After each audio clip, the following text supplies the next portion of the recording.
Kylie. I'm joined with Jazzy, Paula, Susie, and Jose, and we are part of Next Gen. And so this quarter we've been working on creating a civic engagement event, and we decided to focus on Know Your Rights. So we're going to walk you guys a little bit through that process and how we came to create this event.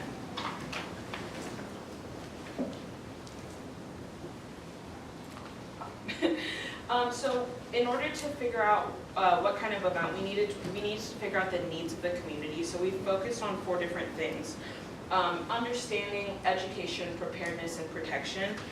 The first one was we wanted people to understand the new policies under the new administration. There's a lot of things that are up in the air right now, a lot of uncertainties. So making sure that we're able to provide accurate information was a big goal of ours. The next one was education. We wanted to instill hope for these people, and when talking with the lawyers and the attorneys that were at our event, they understood that hope is really hard to come by right now because there's so much fear. So we wanted to instead provide some kind of education so that way we could reduce those fears that people are experiencing. The next was preparedness. With the registration and the mixed status families that are going through certain processes right now, we wanted to make sure that all of them were prepared in case they had to deal with ICE agents or they had to go through a certain process. We wanted to make sure that everything was set for them. And the last one was protection. We were lucky enough to get the chief of police at our event, and I know there's a lot of fear right now going on with how is local law enforcement going to protect me when my rights are being infringed upon. So we wanted to make sure that they felt protected and that they were able to talk to local law enforcement at the event. And I will pass it to Paula. Thank you, Kylie. So our purpose was to provide knowledge to those who do not understand their immigration rights under the new administration. We collaborated with 2 local immigration attorneys, Karen Tolga and Justin Monesipo, alongside with Bothell's Chief of Police, Chief Ken Selvillage. Karen spoke on the alien registration and preparedness planning for families, and Justin spoke on legal proceedings in the current administration.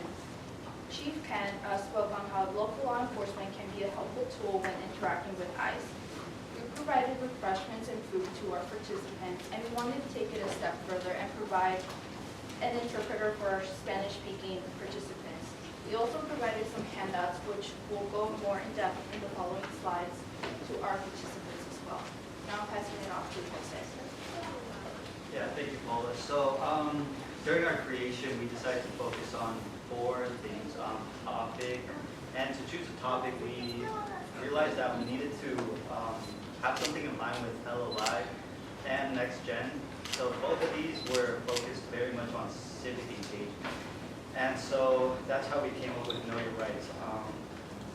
And then after that, we went on to speakers, right? We wanted to have this as a discussion, but something that was educational, something that was formal and actual, real, reliable sources. And so we decided to go with an attorney. You know, we were connecting with all these different people that we knew, right? Each of us, whether it was through connections or straight up networking. So we found all these people, attorneys, and yeah, the chief of police. And then, so that's when we went into resources, and we wanted to have something that was impactful for the community, something that people can take home and actually turn to if they needed to. And so that's how we came up with a red card, which isn't literally a red card. It's just a piece of paper telling you how to go about if ICE were to approach you. And family preparedness plans, right? That's what Kari, one of the attorneys, provided for us. And marketing. So we wanted a good turnout. Of course, we had in the back of our mind that it was a rough subject. People were gonna fear, you know, what if this is a trap? You know, it was hard to market because with that in the back of our mind and having emphasis on the Latino community, we needed to approach it with care, basically. And so that is where development came into the process.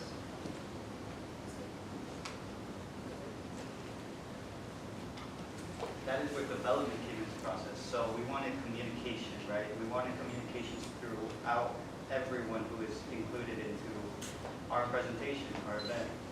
And so we decided to document. We decided to keep a document that jotted down every single event detail, agenda, food, who we're communicating with, what our topics could be.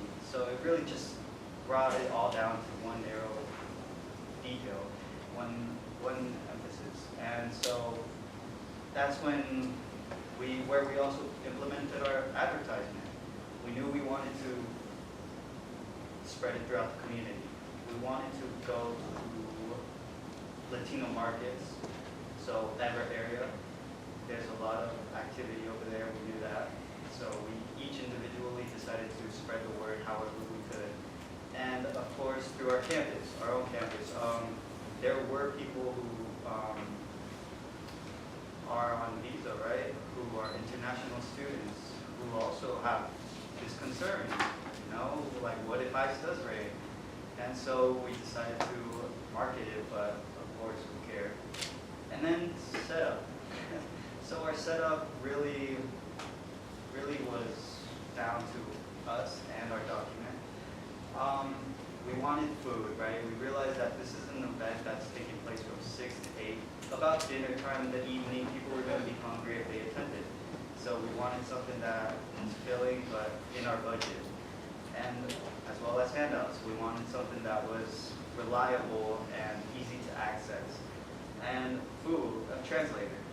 Translation was important, especially for the turnout we wanted. We wanted to actually be able to communicate what we had to say, what our message wanted to be. And so through translation, through this device that Susie thankfully provided for us, it was possible, right, for whoever wanted to attend. Only in Spanish, of course. And so, yeah, I'll pass it on to Jazzy now. Perfect. So now moving to the next slide in regards to planning and preparing. One of the main things that we had to do is how we were going to collaborate with the team, especially doing an event just like this, because as Kylie mentioned and Paola, there's a lot of things to talk about right now in immigration. There's not just one certain topic that's concerning our community, but multiple topics. So communication was a challenge and also something that we had to work on when planning and preparing. We were not only doing our weekly meetings, bi-weekly meetings with LLI, but we were also talking and setting up Zoom meetings with Dana and ourselves. That way we can make sure that we also are very well organized. We set up Google Docs to maintain our communication and track our progress. And then last but not least, accountability. Everybody in the team was assigned their own individual role and what they should focus on. Okay, so assessing the outcomes. As we previously mentioned, one of our main goals when we established what we wanted to get out of these events was hope to the community, and that was shut down pretty quickly by the lawyers, which was really sad and very disappointing. But then we're like, okay, what do we want this event to come out people, right? And so, first of all, participation. The 3 speakers that we brought, if people are communicating and asking questions and being proactive, like actively participating, that means that we brought good presenters, people who make the community, the people that were there, safe enough to be able to ask questions. And to us, that was a great deal, that we were seeing people raising their hands and not just, you know, a lot of people, you go to presentations and everybody, oh, you have a question, everything's so quiet. That didn't happen, which is how we know that we brought good resources, good people to talk to them. Then after that is connections. After our event was over, it was really great because we saw a lot of people talking to the lawyers and to the police. And so that tells us that they felt safe enough to make to feel connected and to reach out to them. And so that to us is a positive outcome of our events. And then lastly, resources. We had the multi-status family plan available. We had the red cards that Jose was mentioning. And people weren't just grabbing for themselves, they were grabbing for their friends and family, both in English and Spanish, and to us that's also a success, because that means that people felt like it was a good resource for them, to not just for themselves, but to share in the community as well. So overcoming challenges, like anything, right? First of all, it was the scheduling of the presenters. We had to reach out to several people, see if they're available, they're lawyers, and as we know, the immigration processes right now are crazy, they're very busy, and so trying to find a schedule for them to work was difficult. Our budget, the civic engagement group divided into 3 little groups, so our budget was cut into third.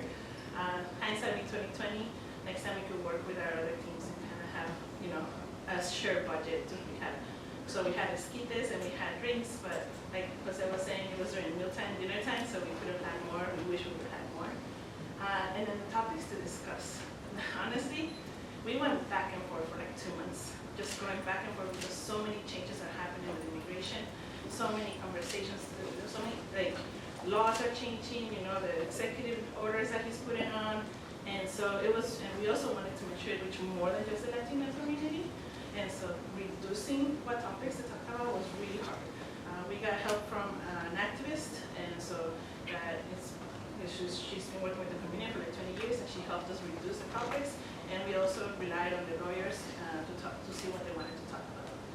And lastly was public safety. That one was a little bit of a struggle. We really wanted the community to be involved.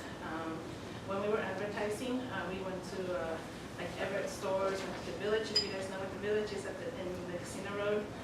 And the first question was, what kind of security do you have? And they were like, if you don't have security, people are not going to show up. And so the community didn't show up as much as we wanted to. We did say we had a police officer there, but that still wasn't safe. And so that tells us a lot about what the community is feeling right now, because they're not showing up to events like this, because they're scared, and that makes sense. And I think that goes to Jessie. Okay. So last but not least, leadership lessons learned. As you guys can see up on the screen, collaboration, listening, empowerment are one of the 3 fundamental skills that we have learned doing this project. Collaboration is something that we learned that is extremely important. You can always do things by yourself, but there's nothing like working in a group of individuals. The more people that are involved, the more you guys can get your voices heard, and more that it attracts more people. It brings more people into seeing what is going on and what you guys want to share. Listening is also important. I'm someone that sometimes I interrupt a lot, or I get so excited when somebody's speaking that I speak over them. But when you really just take a step back and listen, you know what your community needs are. And by understanding the needs of the community, you can provide them the right resources that can help navigate whatever challenges they're going through, especially now in immigration. And then lastly, empowerment, making your voices heard. It's like when people think of immigration, I think they think of the border. And what we want to do is become an advocate for these people who don't have voices and create bridges between those borders. And so looking ahead, we wanted this experience to not just stay in the room when we did that presentation. We want to be able to keep spreading it. And because the community is so scared, I think the most powerful voices will be ourselves. And so now that we have the information that the lawyers gave us, the resources that they provided to us, it's not our feature, is to provide it to whoever needs it. So we want to be open to people reaching out to us because we have access to that multi-status family plan, and the people don't know about the red cards. We're going to pass them out, and that's kind of our goal for ourselves, to kind of keep spreading the word in the community as we move forward. Since the events are a little harder, it starts with one little seed, right? If one of us is talking to 3 different people, and those 3 people are talking to 3 other people, it's just exponential, and that's how we're going to create a community. Thank you all so much.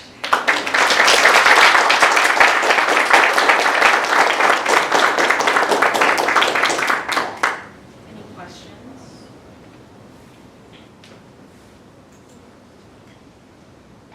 That was very thorough, well done. I know you mentioned that you just wrapped up your event and what's going on. But how do you plan on spreading more about the resources and information that you have? Because I know like I did, and you guys had really good information. I was texting my family like, did you know about this and that? So how do you plan on doing that? Yeah, not to call Sabrina out by any means, but she took really thorough notes during our event, and she's been able to like share them with classmates and family and like friends as well.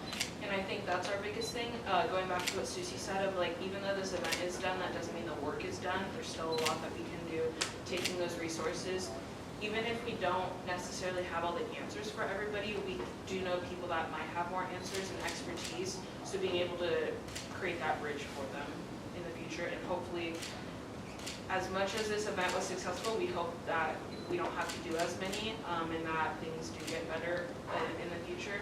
But as of now, we're going to continue the good fight.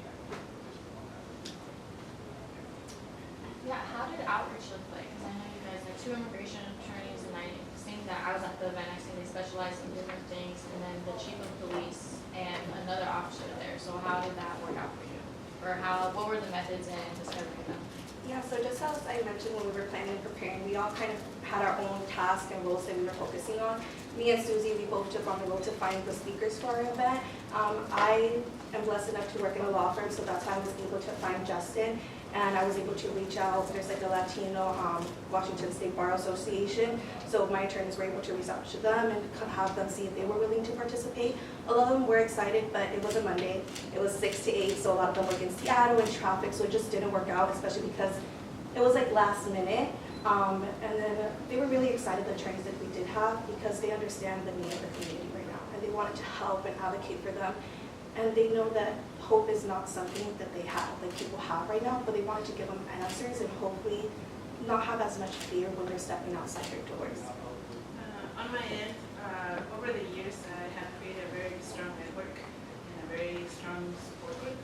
So, you don't know who's going to help you. And so my old attorney from 15 years ago, I messaged her and I said, hey, I need help and I'm trying to find an attorney that talks about immigration who's willing to do that and speak Spanish and English, hopefully. And she put it out there for the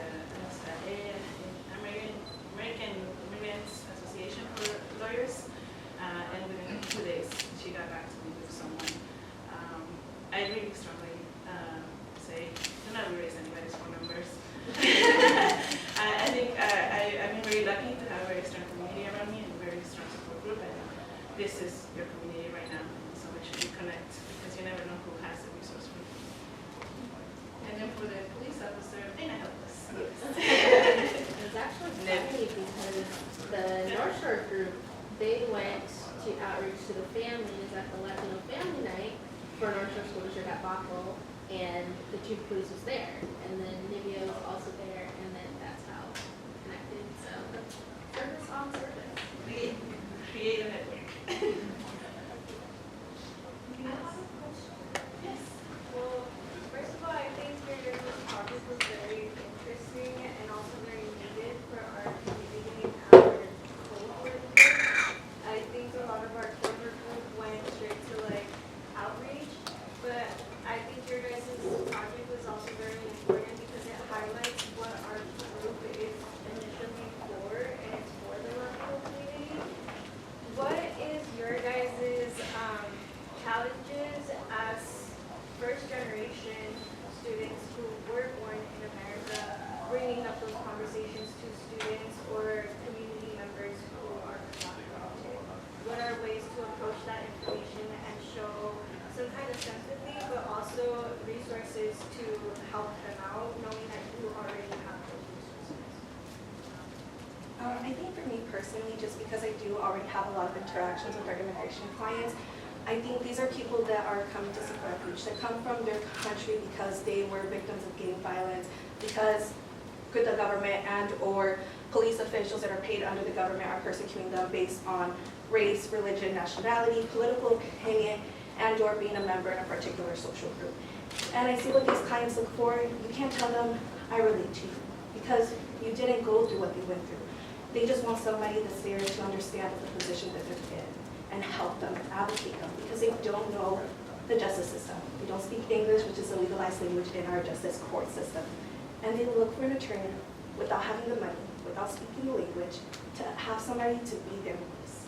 And that was like something that we learned in the process is resonating with them to say, hey, I'm not here to change how you feel, but I'm here to help you and navigate you through this process.